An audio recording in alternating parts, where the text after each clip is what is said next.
لا إله إلا الله.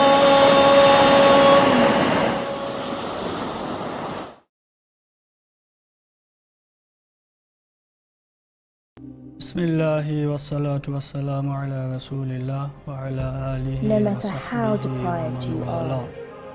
اللهم علمنا ما ينفعنا وانفعنا بما علمتنا وزدنا علما نافعا يا أرحم الراحمين.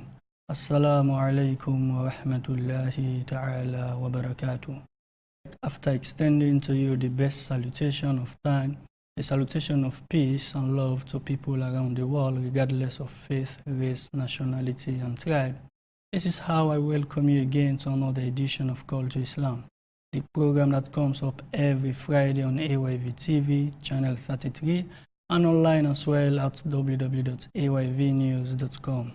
So wherever you are, you either get us on channel 33 or stream live with us on www.ayvnews.com. This program is one that treats Islamic issues. It brings at your site Islamic scholars from various fields of study. As a reminder, it's been given emphasis in Islam. We deem it fit to remind one another in this program known to be Called to Islam. I am Muhammad Mujtababa. Stay with us. Let's drive the next hour and take an Islamic tour, inshallah. As always, I don't do this program alone. Hence, with us today is an Islamic scholar born in Jamaica. He comes from a family of educationists. Both his parents were teachers, and his grandfather was a church minister and a Bible scholar. But when he was 11, his family migrated to Canada. After some years, he completed a diploma in Arabic and got BA from the College of Islamic Discipline, Usuluddin, at the University of Medina in 1979, and later his master's at the University of Riyadh, and then a PhD in Islamic theology at the University of Wales in 1994. This scholar taught Islamic education and Arabic in schools and lectured in various universities like Sharif Kabuswan Islamic University in the Philippines. Presently, he is a lecturer of Arabic and Islamic studies at the American University in Dubai and Ajman University in Ajman, UAE.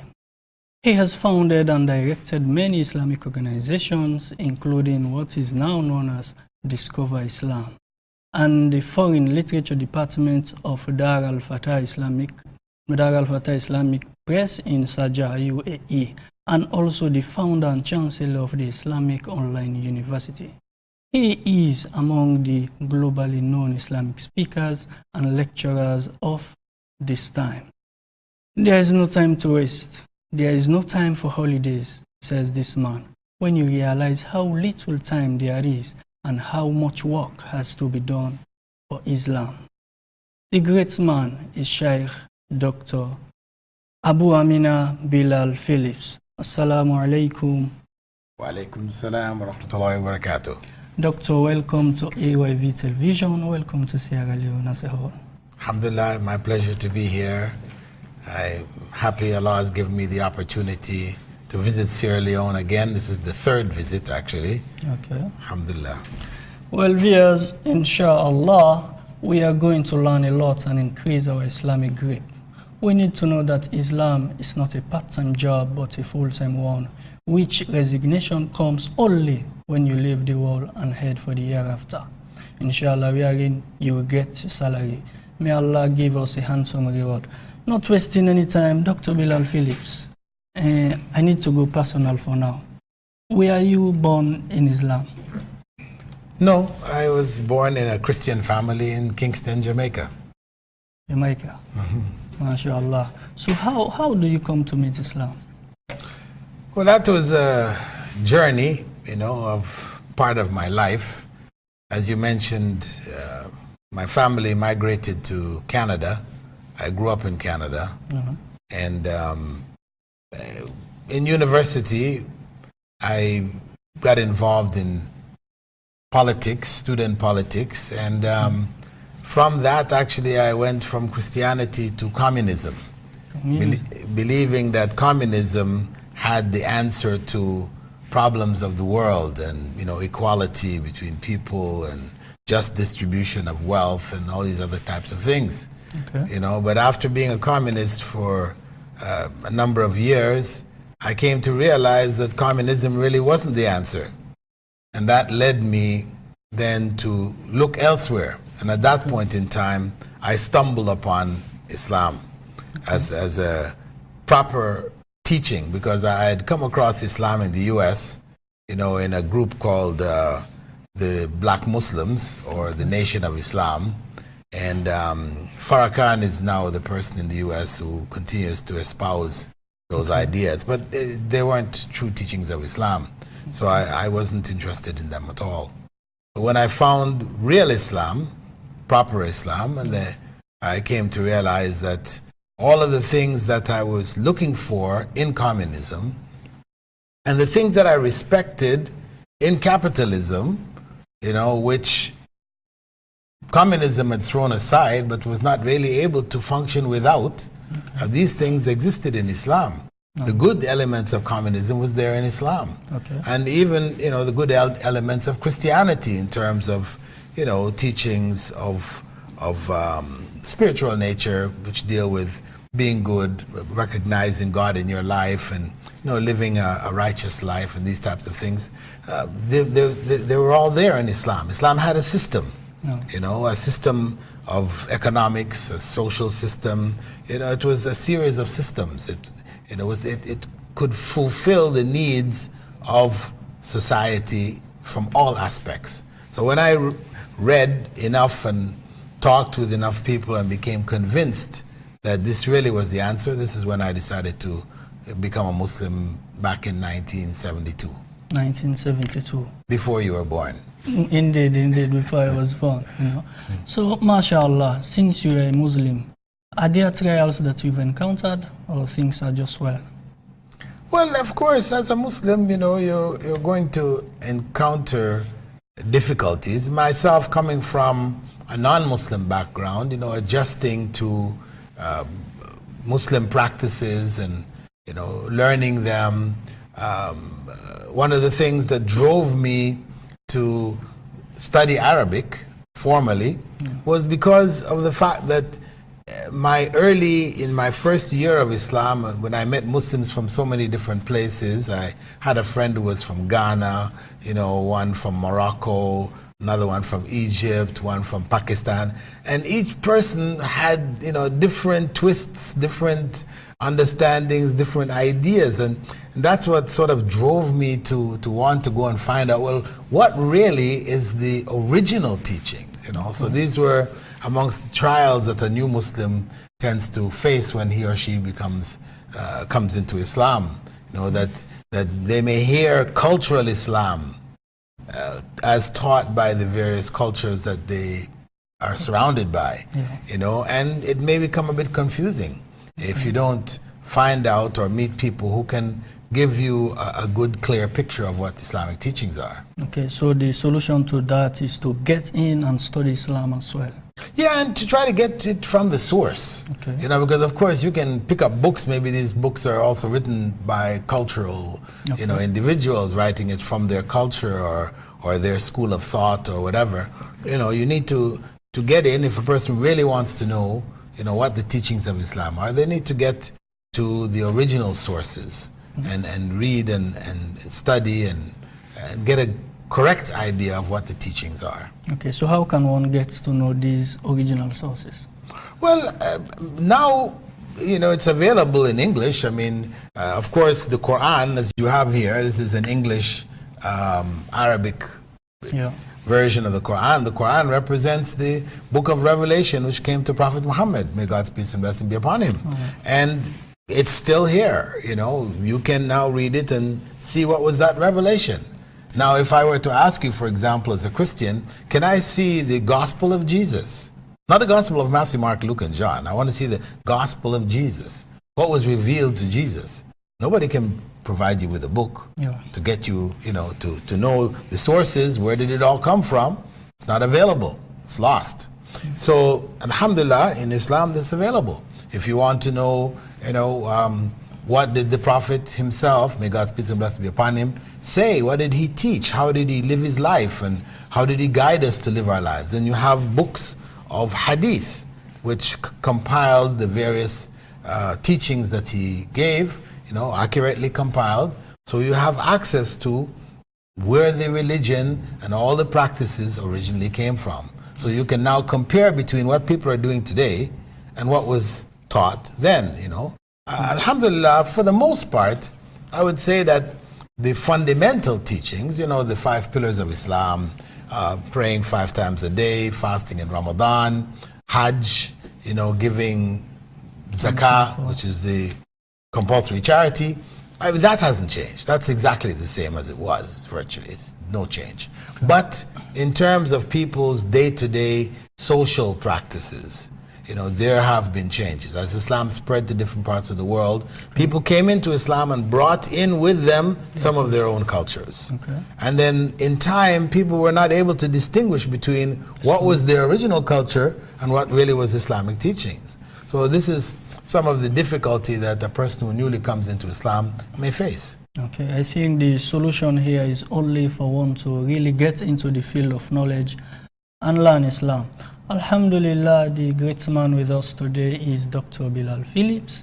He is a globally known scholar, of course. He is not a stranger to anyone in the world because we are familiar with his face, his posts, his lectures, and most of what he does. Alhamdulillah, we are having him today right in our studios at AYV Wesley Street. Doctor, there is this thing, so many reverts, people who come to Islam, they tend to achieve much more than those they meet in Islam. We don't know the reason why. Well, that may be exaggerated, you know, because perhaps, you know, those who come into Islam and who have made contributions, they're highlighted. Okay. You know, so a lot of focus is put on them, you know, so you hear about them, they're here, they're there, etc. People like Dr. Zakir Naik, although he's not a convert to Islam, but, you know, he's a person who awoke to Islam in his own area, and other people like Yusuf Estes and Abdurrahim Green and, you know, Yusuf Islam and others, you know, there tends to be focus on them. But, you know, among people who are born in Islam, there are many, many more who have made huge contributions also, okay. You know. But so I wouldn't want to say that it's all coming from the new Muslims, you know, the new converts to Islam. What I could say is, in general, maybe if you compare the average Muslim to the average new Muslim, that in terms of the practice of the religion, the average new Muslim may tend to be more sincere in their practice. They're more, you know, careful to try to do everything and to do it right. Okay. Whereas the born in Islam Muslim, he takes things for granted. You know, he's just doing whatever his family did, whatever his culture did, his people did. So he's not as careful. So he tends to be more careless in terms of dealing with the practice of Islam. So this is where I could say there will be a difference, and it's natural because the person who converts to Islam tries to find out what is Islam. Whereas, you know, somebody who is born in Islam, you don't have to find out what is Islam. You already know Islam. You said, you know, my parents were Muslims, my family, my relatives, my neighbors, everybody's Muslim. So I'm Muslim by association. Exactly. You know? So. Anyway, the great man with us, as we say, is Dr. Bilal Philips, the Chancellor of Islamic Online University. Doctor, you've moved in places around the world. What could be your comparison between Islam in Europe and in Africa, since you've been there and here also? Well, Islam in Europe, you know, if you take Canada, or you take Europe, but say the West, rather than saying Europe, right? Okay. Europe represents a part of the West, right? Yes, right? So in Canada, where I grew up, you know, and I've been back to most often, you know, the communities of Muslims there are a mixture of people from all over the Muslim world. Okay. So you find more, you could say, acceptance of different and cultural practices, etc., people are more able to work with each other than on the ground, where you might find, countries fighting each other, in differences between Iraq, for example, and Syria, or Jordan and Kuwait, or people who may be involved in military struggles at different points. When you meet them in Canada, well, they're all the same, in the sense that we are a minority. We're in Canada. You're not really an Iraqi anymore. You're a Canadian. Okay. You're not really a Kuwaiti anymore. You're a Canadian, and your Canadianness takes precedence over your cultural backgrounds. So I would say that the communities of the West, where Muslims are minorities in major cities of the West, maybe one of the largest minorities, we could say that they are more culturally integrated than in the Muslim world, as we exist today. Muslim world tends to be divided up. In Africa, there are lines which have been drawn by the colonial masters, which have separated our countries to such a degree that, we have different passports, different national anthems, we identify ourselves differently, even though you might even be from the same tribe. Maybe half your tribe is on one border and side of the border, and the other half is on the other, but you're looking at each other in different ways, So I think that the tribalism, the nationalism that may be found in the African countries today, which keep people apart, is less present there in the Western minority Muslim communities. Okay, so what would you advise Africans to do in that light? Well, I think the efforts to try to develop, an African Union, where, you have one passport, you are able to travel freely between countries, infrastructure, roads and railway, which allows people to move about the continent more freely. I think this would go a long way, and this is really what Africa needs, because the way things are now, we're suffering because of the divisions that exist. It's a product of divide and conquer. We were conquered and divided up. Exactly. Those divisions keep us, exploited, as an exploited nation, instead of a nation with all these resources, producing and selling to the rest of the world and benefiting financially and developing their own society. We just are a service nation. We just provide our services, provide our manpower, provide our resources, and everybody, takes benefit from it. Okay, Dr. Bilal, let me take you back in your home country, Jamaica. We know Jamaica to be people of music, people of something outside Islam. Now, just from anywhere we see Dr. Bilal Philips, a man who has done his in the field of Islam so much. We are in your legacy in Islam, mashallah. May Allah reward you, it will be forever, inshallah. So, is Jamaica like that, the way we see it? Yeah, Jamaica is, as is portrayed, it's famous figures. Usain Bolt, he's the fastest man in the world, and there's a female also Jamaican who's the fastest woman in the world, and Bob Marley and reggae and tourism and all these things. That is Jamaica, no doubt. But Islam is spreading there.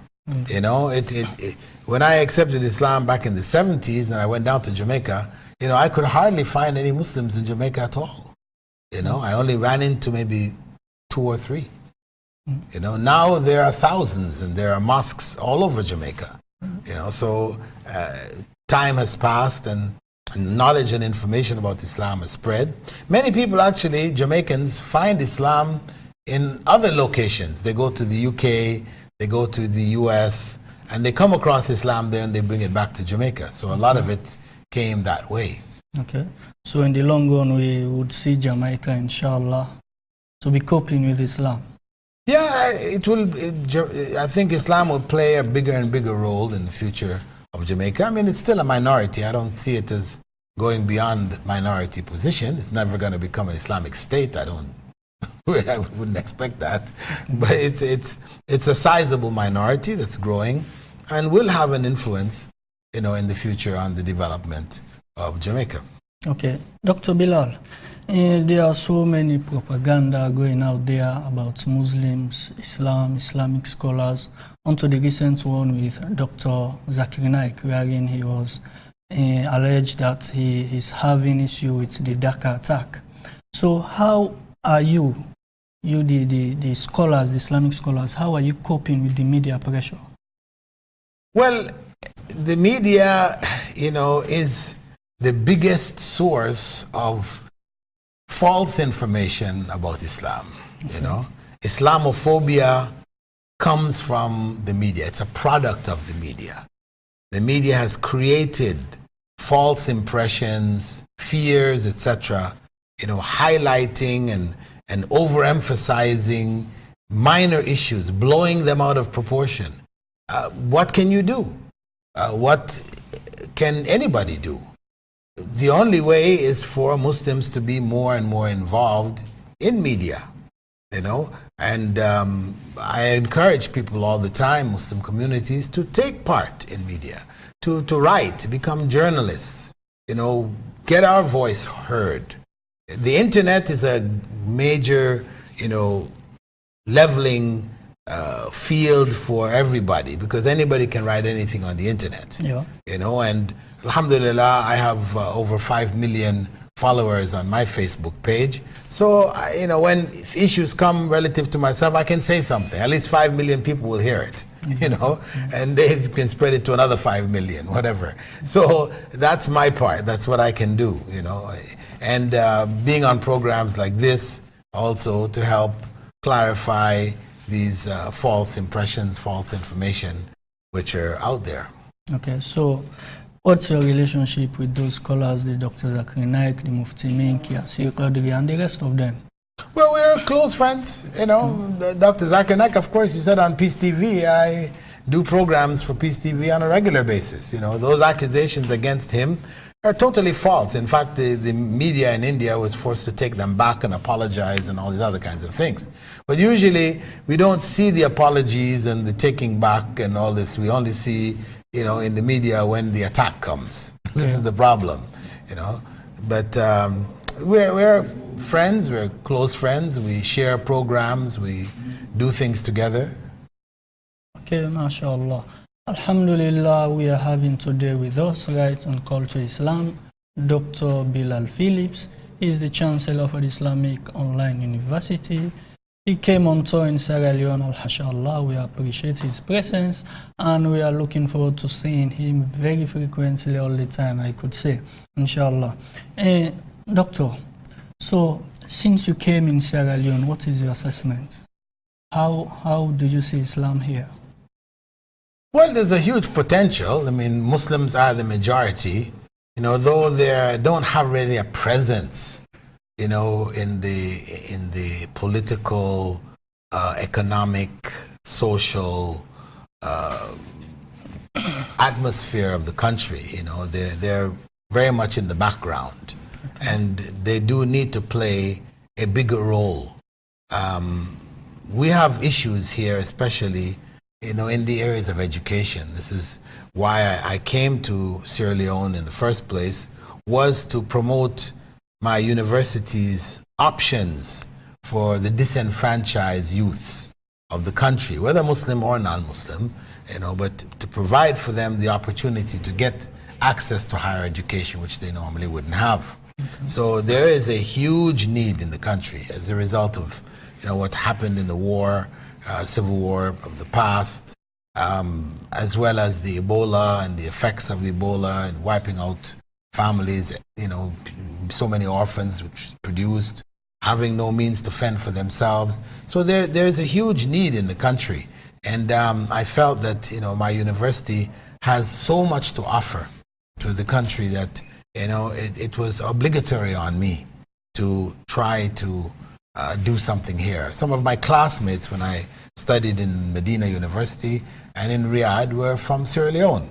So, you know, I made contact with them since I've been back, and alhamdulillah, you know, there's a lot that I hope to accomplish here for the betterment of the society as a whole, and particularly for the Muslim community, and in the area of education, in uplifting the overall consciousness of the Muslim Ummah here, you know, to prevent the possibility of groups like Boko Haram or Shabab or any of these other types of groups from arising here, who arise where there is a vacuum, where there is ignorance.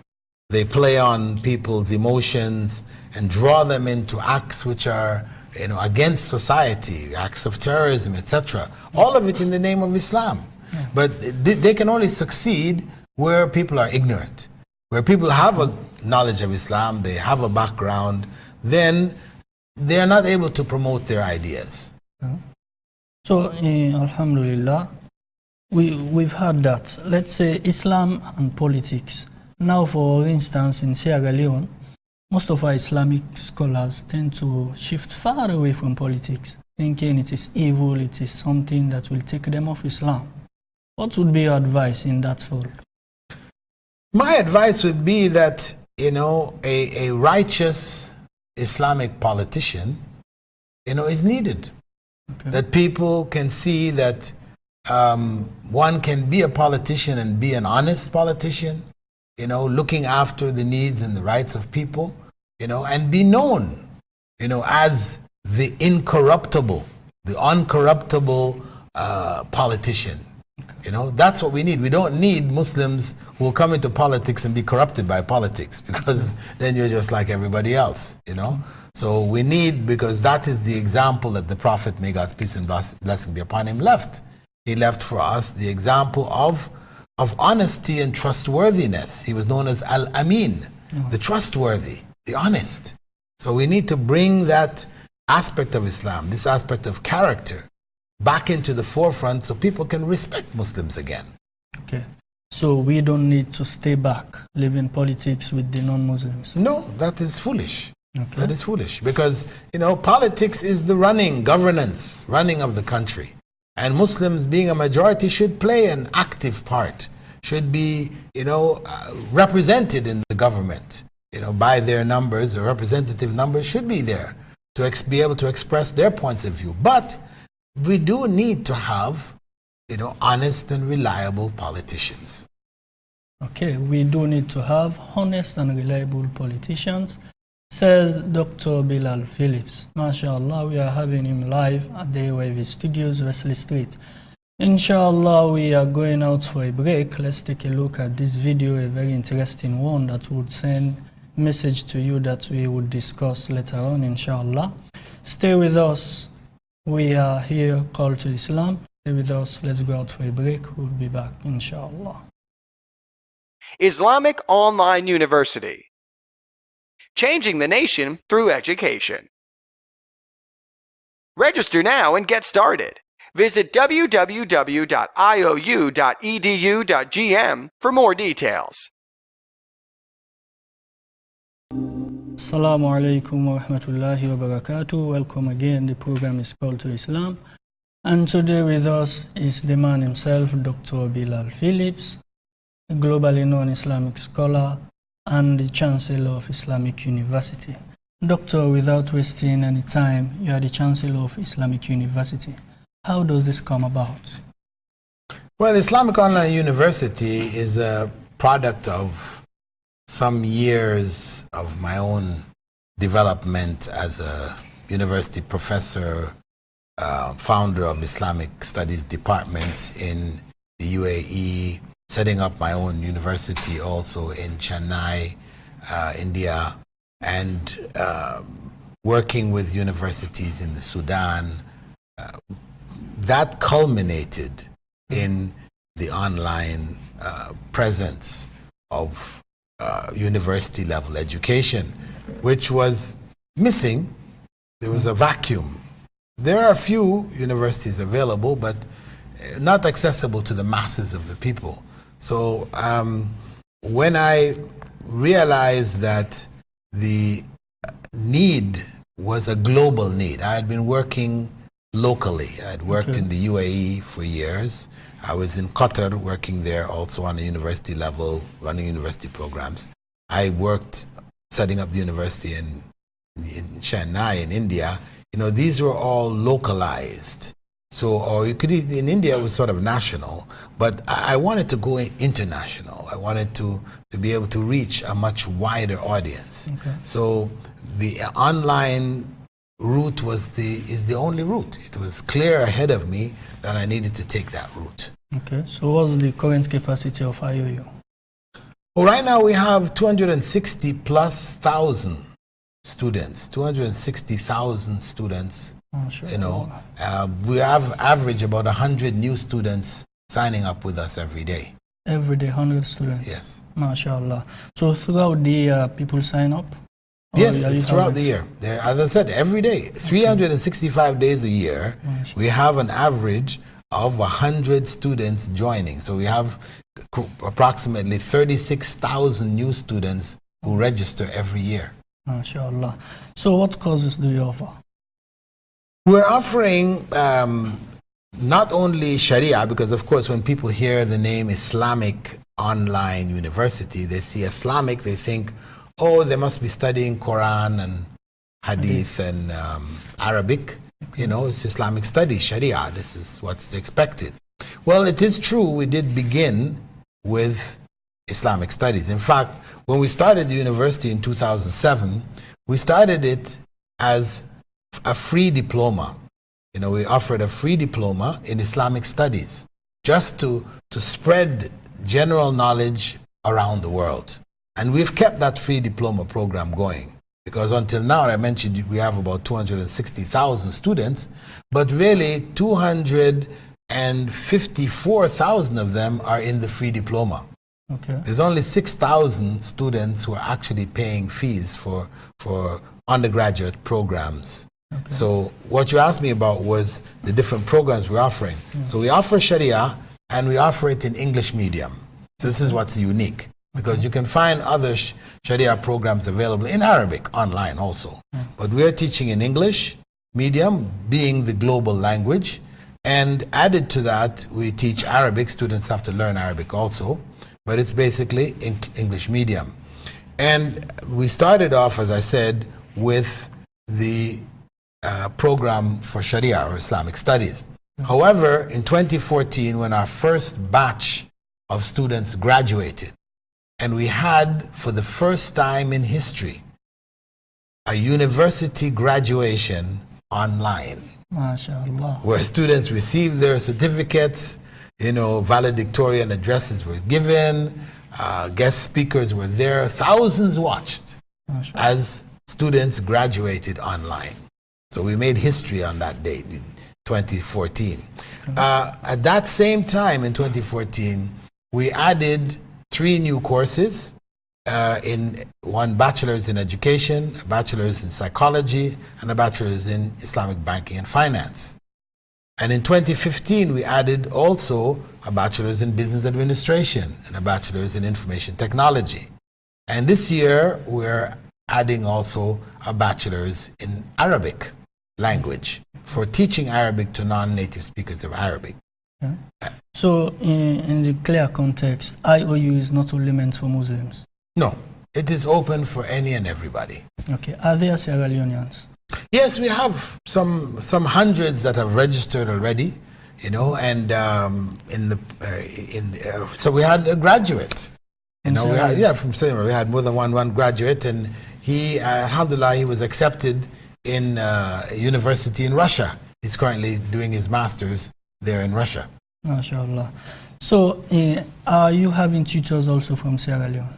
We have some professors from Sierra Leone in our courses, and we'll be hiring a number of others because, you know, before when we hired just for Islamic studies, whereas now we're looking for professors in other fields, in mass communications, for example, because we want to start that up next year, mass communications, and in public health. We also want to launch courses in public health.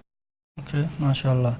So, how would you compare IOU to other standard universities around the world? Well, it is among what we may call the mega universities, in that we have, over 100,000 students. Our number is actually 260,000 plus, right?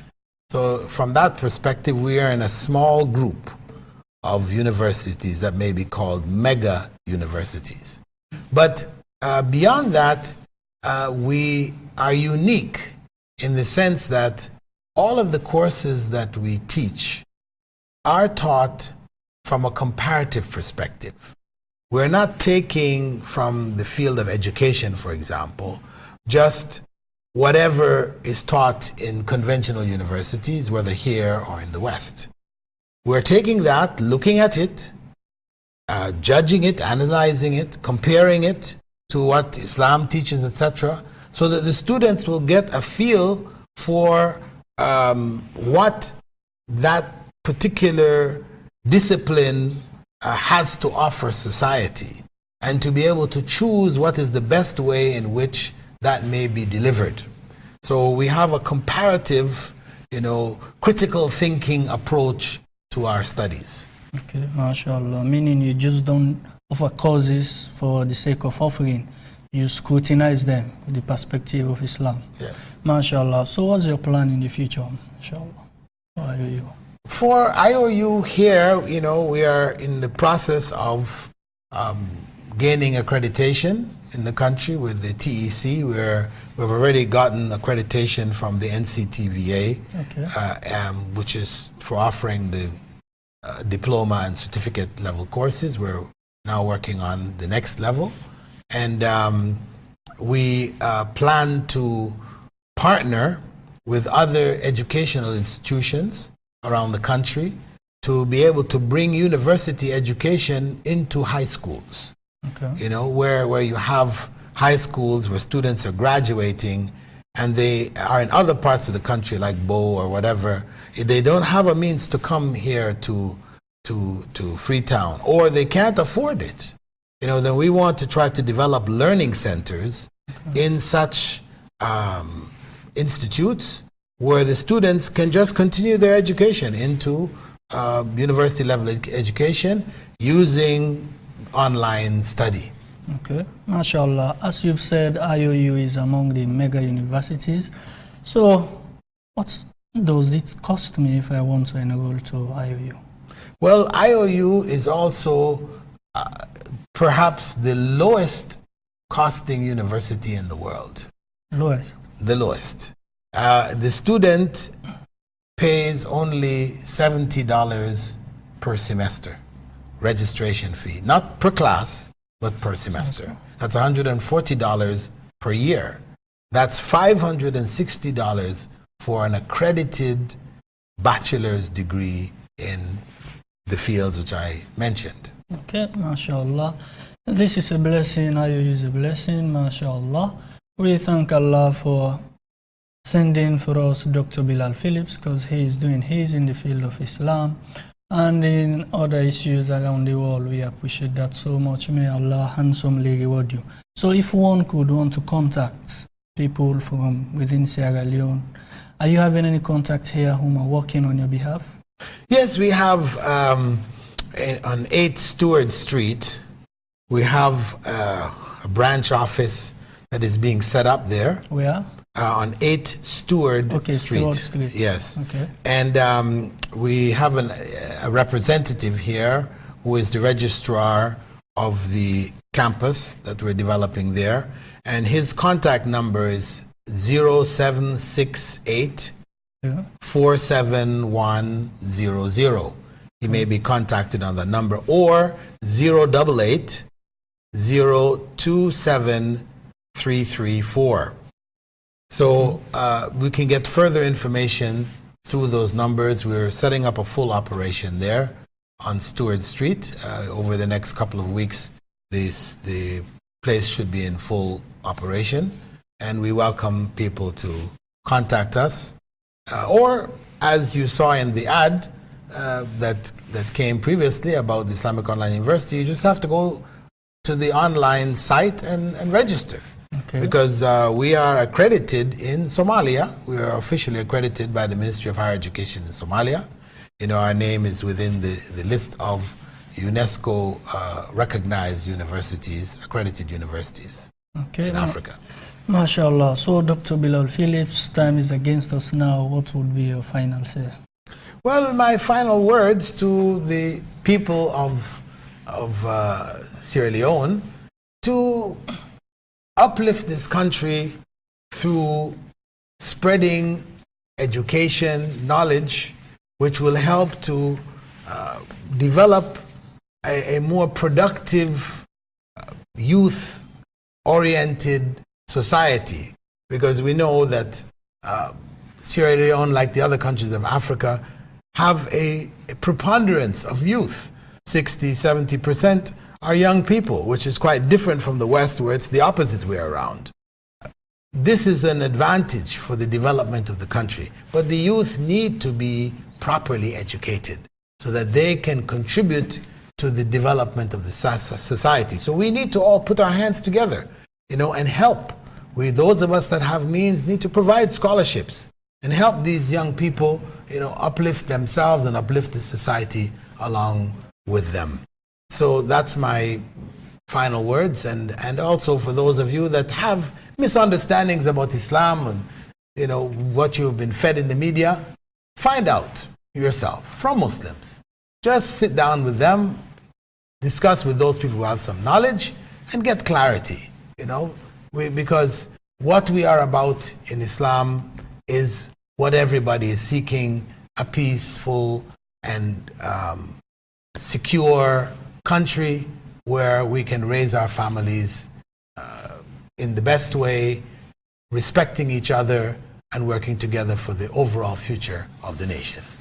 Okay, that was Dr. Bilal Philips, the man himself, the man from Jamaica, but a renowned scholar now, meaning your source doesn't matter, what you can do matters most. Alhamdulillah, we had to end this program, but having no option, we have to stop here. Till we meet again any other Friday, mashallah, would say subhanaka Allahumma bihamdik, nashhadu an la ilaha illallah, nastaghfiruka wa natubu ilayk. Islamic Online University. Changing the nation through education. Register now and get started. Visit www.iou.edu.gm for more details.